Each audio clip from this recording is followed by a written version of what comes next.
we get away. So my independent study was on international aid in the absence of USAID. First, I'm going to start off this presentation by talking a little bit about why I chose this topic. I heard about these aid cuts in the news in February and July when they were happening, and for me it was very hard to understand the logic behind these cuts, because I couldn't understand like why something so vital to so many communities across the globe would just be shut down, and for what reason. I started my research learning about the background of USAID. It was established in 1961 by President John F. Kennedy, and I thought the first place I would go for my research would be the USAID website. But when I went on the website, the first thing I ever did is, this is what popped up right there. It says notification of administrative leave, and it basically notifies that anyone who maybe lost their job or was previously working for USAID would receive an email. So it's like that website was also shut down. And I also wanted to learn a little bit about the logic of it. The argument of the Trump administration was that it didn't serve the interests of the American people, and I was trying to look into it more. I was trying to think maybe a lot of the budget was going to USAID, and maybe we needed to use that money for something else in our budget. Then I found out that USAID funding was only about 1% of our federal budget. My initial questions revolved around who is affected by these aid cuts and who is stepping up. I looked up, where my mind first went was NGOs, non-governmental organizations, volunteer groups, because that's who I figured would step up the most. I also wanted to look into specific case studies, specific people who were affected by this. I learned about a family in Kenya on PBS NewsHour who was specifically affected by who were infected by AIDS or HIV, and they were highlighted on PBS NewsHour, and yeah, so that was an example of one person that I looked into. Also, private philanthropy is another group I looked into, specifically the Gates Foundation. And then upon kind of looking into these organizations, I realized that covering USAID cuts in all aspects was going to be a little bit too much, so I tried to focus primarily on healthcare. So this is kind of how I organized my research. I put it into 3 categories: NGOs, philanthropy, and other countries. I primarily looked at NGOs. Doctors Without Borders resonated the most with me because their overall focus is healthcare, and that's what I kind of cared about the most. They never received USAID funding, but has seen direct impacts of these cuts in these countries that they're stationed in. People who are left without the medication they need, without clean water. And they post on articles on their website examples of in certain countries during cholera outbreaks, how they're seeing people travel maybe hours on foot just to see the remaining clinics. A big philanthropic organization is the Gates Foundation that has decided to step up their funding.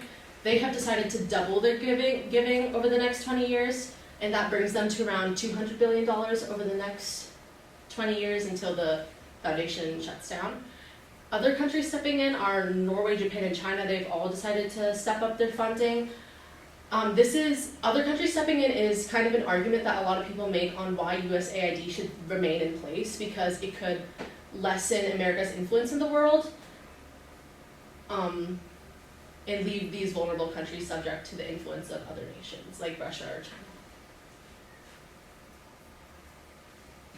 One of my initial problems was the way my note-taking method is, because I was looking at so many different articles from news resources. I was watching YouTube documentaries on all these these organization websites. I was looking through so much information, and they were also all covering kind of the same questions.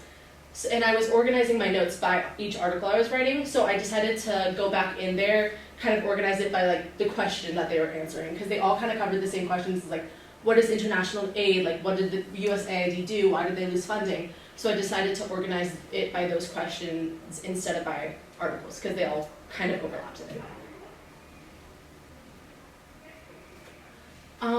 USAID cuts kind of led me to a couple of bigger questions, specifically the constitutionality. Was it even constitutional? And because like the dismantling went into effect on an executive order, it's entirely possible that the Supreme Court could rule the decision to dismantle USAID unconstitutional, but the court doesn't really have the authority to bring it back, and it has been so many months since the cuts. It's a tough position, because even if it is unconstitutional, there's not much we can do at this point to restore that organization back to the way it was, especially not without the support of the presidential administration. Also, bigger question, why global poverty happens. Many of these countries were colonized and were kind of left, poor because of the countries that colonized them. And, I think it's also a part of a bigger issue of building financial independence across these third world countries. And also it would take a lot for wealthy colonizing nations to admit that they owe something to these countries that are left in poverty. My research question was, who is filling the gap in international aid, and is that enough? My answer is that it's hard to tell, and I know that sounds like a cop-out question, but it has only really been a few months since these cuts started going into effect. So it is really hard to see the statistics of death and illness as of right now. And I think we're going to see a lot of those statistics start to come out because we are kind of exiting the 2025 fiscal year. And yeah, even with the support of these other groups stepping in, it's really not going to be enough.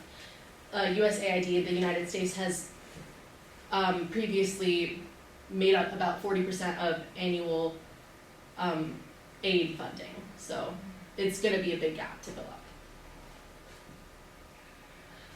I initially planned on doing a research paper as my final, and then Ms. Blakeney gave me the idea to do a speech instead to the international relations class, and that resonated with me so much more than doing just a traditional research paper, because I really did want to get this message and get my point across, and I felt like the international relations class was the perfect audience to do this to, because they had just wrapped up a unit on humanitarian aid, and they obviously care about global affairs being in that class.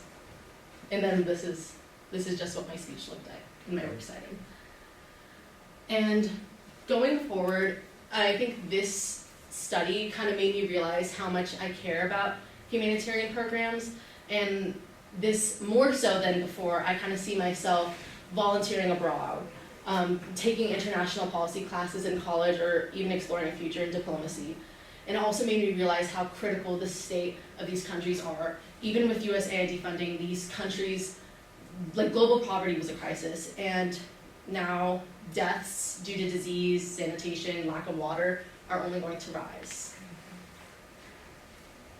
And that's it, thank you.